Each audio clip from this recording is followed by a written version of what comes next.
Hello दोस्तों, good morning, नमस्कार, आदाब, सत श्री अकाल। हम फिर अब जो है एक नए टॉपिक के साथ रीट के अंदर एक प्रश्न आता रहता है आपके शिक्षण विधियों के विषय में। क्या प्रश्न आता है? सामान्य सा प्रश्न आता है कि कौन सी शिक्षण विधि प्राचीन शिक्षण विधि है, कौन सी नवीन शिक्षण विधि है। इसलिए मैं आपके लिए एक छोटा सा जो है वीडियो लेके आया हूँ कम समय का, जिसमें आप लोग इसे सुन करके जो है बहुत ही आसानी से इसे समझ पाएंगे। अपना वीडियो है प्राचीन विधियों में सूत्र विधि, इसके प्रवर्तक पाणिनि है। ये व्याकरण पर जो है आधारित शिक्षण विधि है। ये कंठस्थीकरण पर बल देती है, प्राथमिक स्तर के लिए उपयोगी है, अमनोवैज्ञानिक विधि है और इसे पांडित्य विधि भी कहा जाता है। ये प्राचीन विधि है। दूसरी है परायणा विधि। ये हिंदी संस्कृत दोनों में जो है प्रश्न पूछते हैं इनके विषय में।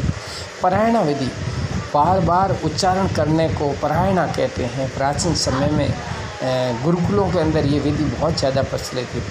बिठा कर जो बुद्धिमान या पुराना छात्र होता था, जिसे मंत्र या श्लोक याद होते थे या गद्य पद्य जो भी याद होता था, उसे बार बार बुलाया जाता था। परायणा उच्चारण व कंठस्थीकरण पर यह बल देता है। सभी स्तर के लिए ये ज़रूरी थी। पहले पद्य शिक्षण इसमें करवाया जाता था। इसके परायणा जो है में पंचक, सप्तक और अष्टक परायणा मुख्य था। 5 बार उच्चारण करना पंचक, 7 बार सप्तक, 8 बार अष्टक। पूर्वाभिमुखी सबसे प्रमुख इस परायणा विधि की विशेषता है कि पूर्व दिशा में विद्यार्थी का मुंह करके और बार बार परायणा कराने से अच्छा याद रहता है। अशुद्ध कर्ता को नैक कहा जाता है। जो अशुद्धि करता है सूत्र को बोलने में, श्लोक को बोलने में, पद्य को, मंत्र को बोलने में, वो जो है नैक कहलाता है। एक बार एक नैक, द्वे नैक, त्रय नैक, इस प्रकार गलती वाले। अगली है अपनी वाद विवाद विधि। वाद विवाद विधि इसको जो है ये अवबोध के लिए बहुत ज़रूरी, चिंतन के लिए बहुत ज़रूरी, यानी ज़्यादा से ज़्यादा श्लोक इसमें याद किए जाते हैं और उस पर चर्चा की जाती है। ये भी कंठस्थीकरण पर बल देता है। ये उच्च स्तर की विधि है। और ये गद्य शिक्षण की विधि, इसमें कहानी, कथा या किसी पर प्रवचन आदि जो है मुख्य होते थे। कथा कथन विधि ये कहानी माध्यम से सभी स्तरों के लिए ज़रूरी है। ये भी गद्य शिक्षण में जो है उपयोगी विधि है। तो ये सभी प्राचीन विधियों के बारे में हम अध्ययन कर रहे हैं। व्याख्या विधि, पतंजलि ने इस विधि का अनुकरण किया था। पतंजलि महोदय जो है व्याख्यान विधि पर बल देते थे। पद्य शिक्षण विधि है ये प्रारंभिक स्तर के लिए अनुपयोगी है। इसे शंका समाधान विधि कहते हैं। कई बार इसका प्रश्न पूछते हैं कि किस विधि का अन्य नाम शंका समाधान विधि है, तो याद रखोगे व्याख्या विधि।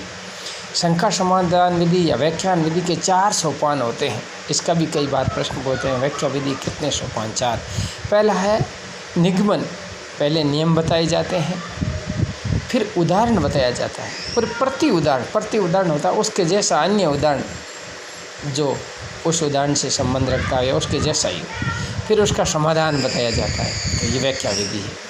प्रश्नोत्तर विधि ये संवाद विधि के नाम से भी जानी जाती है। ये सुकरात विधि के नाम से भी जाती है। सुकरात ने सबसे पहले जो है 70-80 प्रश्न बना करके इस विधि को शुरू किया था और वर्तमान में प्रश्नोत्तर विधि में 100 से अधिक प्रश्न होते हैं। भाषा शिक्षण की सर्वोत्तम विधि कहलाती है। भाषा शिक्षण की चाहे प्राचीन हो नवीन, सब में सर्वोत्तम विधि कहलाती है। ये अध्यापक और इसमें छात्र दोनों सक्रिय रहते हैं। ये मनोवैज्ञानिक विधि भी है।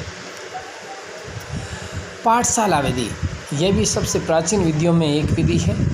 इस विधि को पंडित विधि कहते हैं। इसको गुरुकुल पद्धति या गुरुकुल विधि भी कहते हैं। इसमें प्रश्न कैसा आता है? इस पाठशाला विधि में प्रश्न पूछते हैं कि इस विधि में शिष्य या छात्र को किस प्रकार समझा जाता है? पुत्रवत, बेटे के समान समझते हैं। गुरु को ईश्वरवत, यानी शिक्षक गुरु जो होता था, पढ़ाता था, वो ईश्वर के समान माना जाता है। और ये माध्यमिक स्तर के लिए उपयोगी है।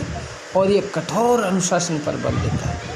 बहुत ज़्यादा इसमें अनुशासन कठोर होता, नहीं याद होने पर छड़ियों से पीटा जाता था शिष्य को। श्रवण व भाषण कौशल जो है इस विधि में ज़्यादा जो है विस्तारित होते हैं। श्रवण कौशल व भाषण कौशल इसमें बहुत ज़्यादा अच्छे हो जाते हैं क्योंकि उच्चारण पर बल दिया जाता है। भाष्य विधि ये व्याकरण विधि है। इस विधि में छंदों का अध्ययन किया जाता है। प्रश्न ये पूछते हैं कि किस विधि में छंदों का अध्ययन किया जाता है, तो भाष्य विधि। छात्र इसमें निष्क्रिय रहते हैं, शिक्षक इसमें सक्रिय रहते हैं। इसमें भी जो है प्राचीन विधियाँ ही चल रही। अब भंडारकर विधि, इसे व्याकरण अनुवाद विधि भी कहते हैं। इसके प्रवर्तक जो है रामकृष्ण गोपाल भंडारकर है। इसको आरजी भंडारकर इसका प्रवर्तक जो है, इसको गोपाल पूरा नाम है गोपाल कृष्ण रामकृष्ण गोपाल भंडारकर, शॉर्ट में इनका नाम रहता है आरजी भंडारकर। इस विधि में जो है भाषा का अंग्रेजी में अनुवाद किया जाता था। ये मेकाले की जो शिक्षण विधि है उस पर आधारित थी। 1835 में मेकाले जो 1935 में शिक्षा लाए थे उस पर आधारित ये विधि है। भारत की जो है प्राथमिक विधि कह सकते हैं इसको। ये प्राथमिक स्तर के लिए अनुपयोगी रहती क्योंकि एक छोटे बच्चे को अपनी मातृभाषा के अलावा संस्कृत हिंदी को पढ़ना और उसके बाद अंग्रेजी में ट्रांसफ़र करना थोड़ा कठिन रहता है। निगमन विधि यह भी जो है प्राचीन विधियों में गिनी जाती है और नियम से उदाहरण की ओर ये चलती है। ये व्याकरण विधि है। अब एक नई बात है आपके लिए, पाठ्य पुस्तक विधि। ये मातृभाषा में इसमें पढ़ाया जाता है और ये नवीन शब्दों पर बल देती है। अब शिक्षा के नवीन उपागम क्या होते हैं कि जब शिक्षण विधियों को नए स्तर से जो है हम बताएंगे कौन सी नवीन विधियाँ हैं, तो उससे पहले शिक्षा के उपगम आना चाहिए, यानी कि कौन सी नई शिक्षण विधियाँ, ये चीज़ें यदि उसमें है तो वो नवीन विधि के अंतर्गत आएगा। अब क्या है, पहली शिक्षण विधियाँ जो है सरल शिक्षण विधियों का नवीन उपागम होता है। नवीन विधियों में इसका प्रयोग किया जाता है शिक्षण विधियों का। जिन विधियों में सूक्ष्म शिक्षण विधि यानी 5-5 मिनट के छोटे छोटे टॉपिकों के माध्यम से अध्ययन करवाया जाता है वो सूक्ष्म शिक्षण होते हैं। अब आगे दल शिक्षण, जिसमें होता है बच्चों को छोटे छोटे ग्रुपों में बांटकर दल में बांट करके पढ़ाया जाता है। भाषा प्रयोगशाला या भाषा शिक्षा यंत्र जो है जिसमें प्रयोग किया जाए। भाषा प्रयोगशाला यानी स्कूल के अंदर एक लाइब्रेरी होती है और उसमें विभिन्न पुस्तकें और सामान वगैरह होता है जिसके माध्यम से पढ़ाया जाता है। भाषा शिक्षण यंत्रों के माध्यम से पढ़ाया जाता है, ये की बात है। अधिगम सहायक सामग्रियों प्रयोग, मॉडल है, चित्र है, किसी radio, tape record, Linguaphone, TV, Doordarshan, mobile या फिर अपने कंप्यूटर, संगणक आदि से पढ़ाना जो है ये अधिगम सहायक सामग्री, या कोई मॉडल बना दिया, चार्ट बना दिया।